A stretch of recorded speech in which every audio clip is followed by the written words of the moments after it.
Segala cara yang licik, busuk, dan penuh dengan aneka ragam kebohongan dan keculasan sekarang sudah ambruk. Nah, apakah kemudian mau mengandalkan Gibran? Itu mustahil. Atau kemudian Jokowi mengandalkan Kaisang, mau nyagup diketawain ayam, mau nyalon wali kota juga tidak ada yang akan memilih kecuali milenial yang keblinger.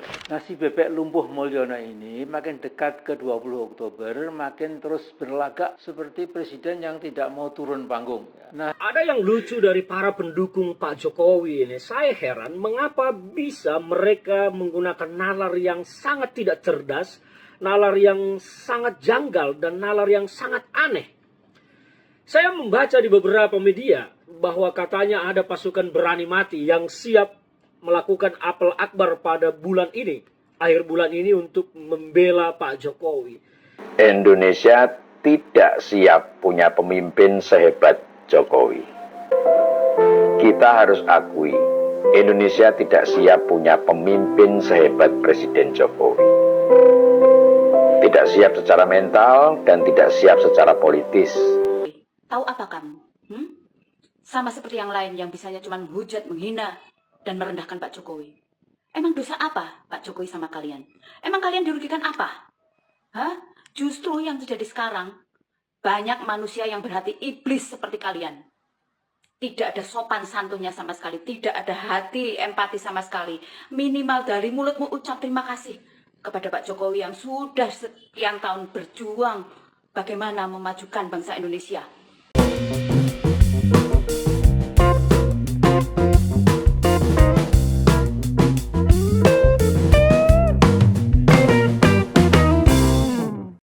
Assalamualaikum warahmatullahi wabarakatuh. Shalom, Om Swastiastu, Nama Budaya, Salam Kebajikan, salam sejahtera bagi kita semua. Kembali lagi dengan saya di sini, Leonardo Sirait, dan juga channel kesayangan kita ini, Sirait Media. Oke teman-teman, di kesempatan kali ini sepertinya kita akan membahas ya teman-teman salah satu video yang saya akan tayangkan nanti, dimana di sini ada konten terbaru terupdate hari ini gitu ya. Di sini kita akan mereaction video pembenci Pak Jokowi gitu ya. Ada gerakan-gerakan mereka ini akan mau menjatuhkan sebelum tanggal 20-nya Pak Jokowi gitu ya. Ini agak memberatkan juga gitu ya, sebab mereka saking bencinya gitu ya. Yaitu salah satunya adalah Mbak Amin Rais yang nggak kapok-kapok ya, ngatain Pak Jokowi itu mulion bebek lah gitu ya, lumpuh katanya lah gitu ya. Terus nggak sadar gitu ya kalau dialah yang lumpuh dan udah tua lagi gitu ya teman-teman. Dan langsung aja kita tonton video berikut ini. Tanggal 22 September besok, jadi 20 hari lagi, direncanakan akan ada apel besar-besaran di Jakarta yang akan diikuti oleh sekitar 20.000 pasukan berani mati. Nah, kata pimpinan pasukan berani mati itu, mereka punya komitmen dalam menjaga Jokowi dan keluarga dari anasir jahat yang ingin menjatuhkan Jokowi dari kekuasaan. Nah, bila benar akan ada 20 ribuan orang dari seluruh Indonesia hadir ke Jakarta, pertanyaan yang segera muncul adalah siapa pendana utama buat perhelatan sebesar itu? Kekuatan rakyat yang meminta supaya Mulyono atau Jokowi sekeluarga segera diperiksa oleh penegak hukum sudah semakin meluas. Mulyono atau Jokowi ini nampaknya sadar bangunan politik yang sudah dia upayakan dengan segala cara yang licik, busuk, dan penuh dengan aneka ragam kebohongan dan keculasan sekarang sudah ambruk. Nah, apakah kemudian mau mengandalkan Gibran? Itu mustahil. Atau kemudian Jokowi mengandalkan Kaisang, mau nyagup diketawain ayam, mau nyalon wali kota juga tidak ada yang akan memilih kecuali milenial yang keblinger. Nasi bebek lumpuh Mulyono ini makin dekat ke 20 Oktober makin terus berlagak seperti presiden yang tidak mau turun panggung. Nah, Konteks inilah saya merentang pikiran saya, bisa jadi di sisa umur politiknya yang makin mengerucut habis pada 20 Oktober nanti, itu Mulyono akan membuat gebrakan terakhir. Untuk apa? Yaitu untuk membuat kebulatan tekad supaya pelantikan presiden yang baru itu bisa diundur. Dengan alasan misalnya yang dicari-cari ya, seperti kondisi bangsa sedang semerawut sehingga tidak kondusif untuk dilakukan penggantian kepemimpinan nasional. Ya, bebek lumpuh. Siapa coba ya? Kayaknya Amin Rais ini gimana ya? Aduh, lucu gitu ya menurut saya ini teman-teman. Jokowi bukan kader PKI, itu saya iakan. Ya, dia bukan Kader PKI. Saya setuju. Tetapi si Mulyono ini Jokowi jelas pencinta PKI. Dia saja Kepres nomor 17 tahun 2022 yang berisi permintaan maaf pada PKI. Oleh karena itu, kita semua harus mengawasi kegiatan dan kelakuan Mulyono sekeluarga. Jangan sampai mereka bisa merusak masa depan bangsa. Nah, itu tadi narasinya ya teman-teman. Narasi Simbah ini. Simbah ini dengar-dengar teman-teman mau dikasih nama nasionalis gitu karena dia lahir di 98 peluncuran 98 gitu reformasi gitu ya. Tapi kalau menurut teman-teman gimana ya kalau dia dikasih pahlawan reformasi gitu ya? Menurut saya sih nggak setuju juga ya teman-teman, karena ya yang cocok itu seperti kata Gus Dur, dia adalah adalah pecundang politik gitu, ataupun dia cocoknya itu hanya gelandangan politik ya. Sorry saya relate gitu ya, saya ulangi gitu. Nah, di situ ya teman-teman, yang menurut saya itu narasinya itu sangat-sangat berbahaya gitu ya. Bebek lumpuh, siapa coba ya? Kayaknya Amin Rais ini gimana ya? Aduh, lucu gitu ya menurut saya ini teman-teman. Kalian komen deh di kolom komentar ya. Kita saksikan dulu videonya, lanjut. Semudah itukah Siapa namanya? bicara pasukan berani mati? Padahal Anda mungkin kena flu saja sudah kalang kabut langsung cari dokter untuk berobat karena takut mati. Ada yang lucu dari para pendukung Pak Jokowi ini. Saya heran mengapa bisa mereka menggunakan nalar yang sangat tidak cerdas, nalar yang sangat janggal, dan nalar yang sangat aneh.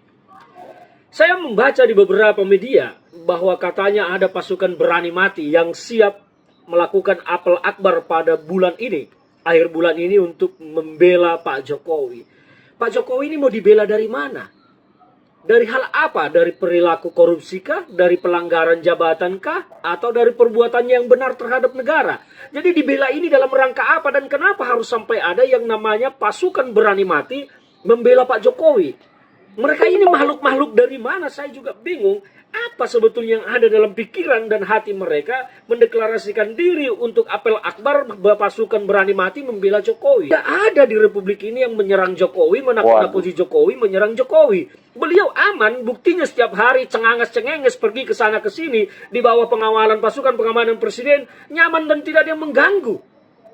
Kalau yang mau dianggap adalah orang-orang yang kritis dan melakukan kritik terhadap Jokowi dianggap adalah gangguan dan harus dihadapi dengan pasukan berani mati. Waduh, saya pikir ini adalah kelompok-kelompok masyarakat yang harus di-upgrade otaknya. Tapi jelas saya berharap kepada Pak Jokowi untuk bersikap tentang ini. Pak, Bapak jangan bangga kalau ada pasukan-pasukan berani mati yang bela Bapak. Harusnya Bapak malu dengan adanya kebodohan masyarakat seperti itu yang ternyata menurut saya justru Bapak manfaatkan untuk kepentingan politik Bapak. Kasihan negara ini, Pak. Berhentilah melakukan hal-hal seperti itu. Siapapun yang mencoba menggalang kekuatan untuk pasukan berani mati bela Jokowi itu, sampaikan kepada mereka, Pak Jokowi, berhenti. Berhenti dari kedunguan dan kebodohan. Belalah keluargamu, belalah nasibmu, belalah masa depanmu. Tidak perlu membela Pak Jokowi yang sekarang kaya raya, happy-happy, bahagia di atas segala penderitaan masyarakat bangsa ini. Jangan kalian aja yang mau demo, kumpul ramai-ramai untuk lengserkan Pak Jokowi. Emang nggak boleh ya Pak Jokowi turun ke jalan gitu ya? Tidak siap punya pemimpin sehebat Jokowi. Kita harus akui, Indonesia tidak siap punya pemimpin sehebat Presiden Jokowi. Tidak siap secara mental dan tidak siap secara politis. Politisi kita tidak siap, pers kita tidak siap, para aktivis kita tidak siap. Bahkan kalangan seniman dan budayawan yang kita anggap berwawasan luas dan punya perspektif kemanusiaan yang jernih juga tidak siap. Politisi kaget dan melihat hadirnya figur Jokowi sebagai fenomena yang langka di dunia perpolitikan di Indonesia. Politik itu kotor, tapi kok ada politisi bersih yang bisa masuk gelanggang.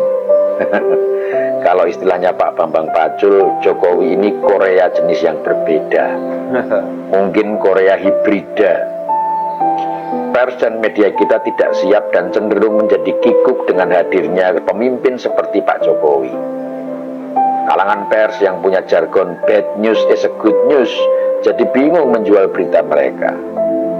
Nulis soal Jokowi isinya baik semua, padahal berita baik tidak menjual.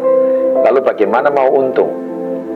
Kalau sudah begitu, mau tidak mau media harus membuat pilihan. Jadi juru berita pesanan atau menyulap berita baik menjadi seburuk-buruknya. Para aktivis juga tidak siap menghadapi pemimpin seperti Pak Jokowi. Aktivis kan tugasnya mengkritisi. Kalau bahan yang dikritisi tidak cukup untuk dikritisi, lah terus mau mengkritisi apanya? Akhirnya jadi sama seperti media. Kalau mau tetap dibilang aktivis, ya melayani jasa kritik dan demo pesanan saja. Ini aktivis apa hiperaktivis sih? Nggak perlu demo kok harus demo. Kalau aktivis jalanan melayani pesanan mungkin masih masuk akal. Lah ini aktivisnya mahasiswa. Mahasiswa itu kan kelompok yang sama-sama kita tahu memiliki kualitas dan latar belakang pendidikan yang lebih baik.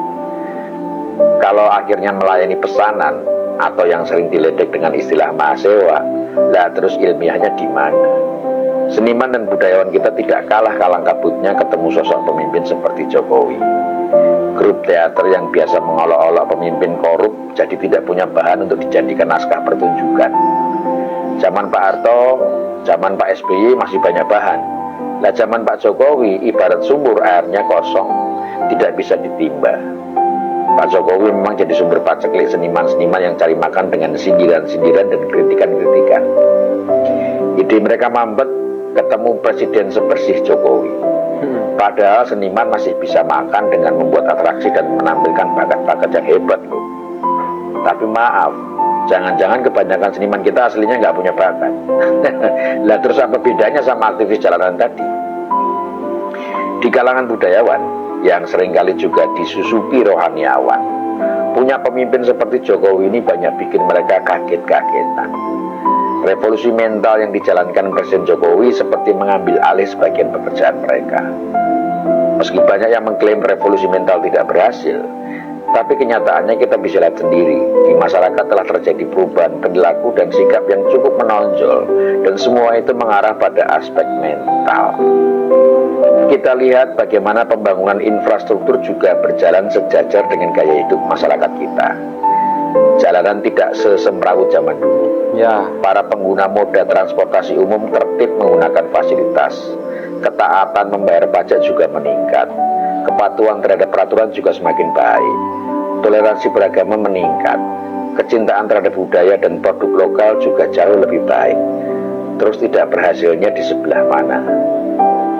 Tanpa sadar, budayawan dan rohaniawan kita mulai kurang kerjaan. Dan harusnya mereka bahagia karena itu.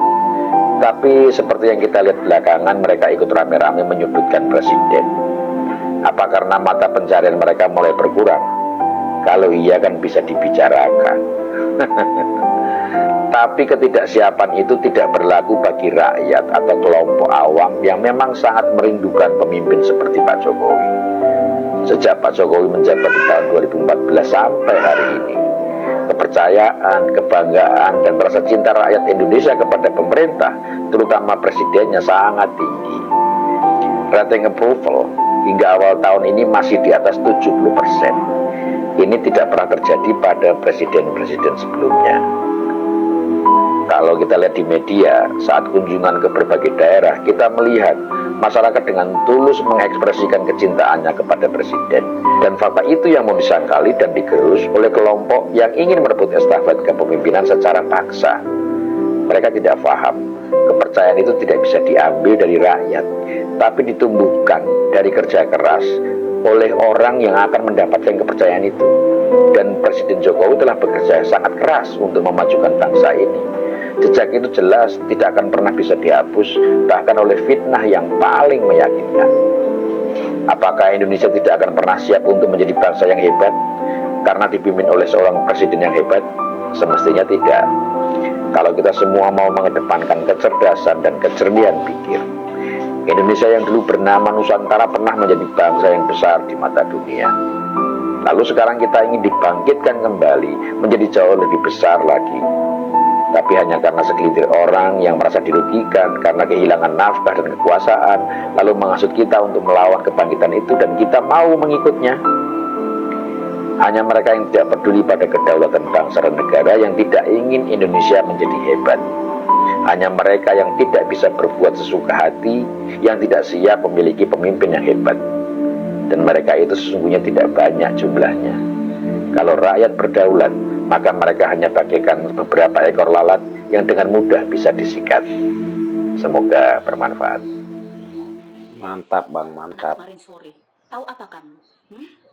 Sama seperti yang lain yang bisanya cuma hujat, menghina, dan merendahkan Pak Jokowi. Emang dosa apa Pak Jokowi sama kalian? Emang kalian dirugikan apa? Hah? Justru yang terjadi sekarang, banyak manusia yang berhati iblis seperti kalian.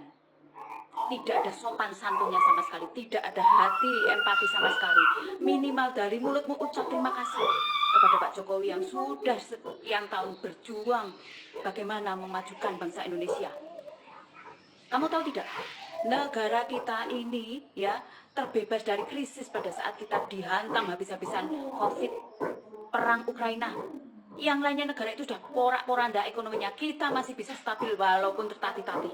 Itu perjuangan beliau bersama dengan menteri-menterinya. Kalian di luar sana hanya bisa teriak-teriak. Itu yang buat negara ini makin gaduh kacau. Minimal kalau kalian orang beragama, kamu orang beriman, tidak bisakah keluar dari mulut kalian untuk mengucapkan terima kasih, Ya, syukur benar. atas semua ini semuanya itu adalah berkat dari Allah, tahu nggak? Kalau kalian cuma bisa mencaci maki, namanya kamu orang yang tidak bisa berucap syukur, orang kufur nikmat, dosa, tahu nggak? Begitulah teman-teman ya, orang yang tidak suka dengan Pak Jokowi padahal dia aja jadi sampah masyarakat kalau menurut saya teman-teman. Kalau pandangan kalian gimana teman-teman, komen di bawah ya. Cocok nggak disebut dengan seperti yang saya bilang tadi gitu ya. Itu teman-temannya. Oke, mungkin itu aja teman-teman. Segitu dulu video tentang hari ini. Bagikan teman-teman dan tuliskan komentar kalian yang sudah nonton apa yang tadi ditonton. Tuliskan komentar kalian. Nah, dan buat teman-teman yang baru ketemu channel ini, tolong bantu klik tombol subscribe karena makin banyak lagi nanti informasi-informasi yang saya akan berikan dan terupdate teman-teman ya. Itu ya teman-teman, dan A1 pastinya. Pesan saya itu teman-teman, saya pokoknya teman-teman jaga persatuan Indonesia, jangan mau dipecah belah, jangan mau diadu domba dengan konten-konten hoax, berita-berita hoax gitu ya, karena NKRI harga mati. Sampai ketemu di video selanjutnya, bye bye.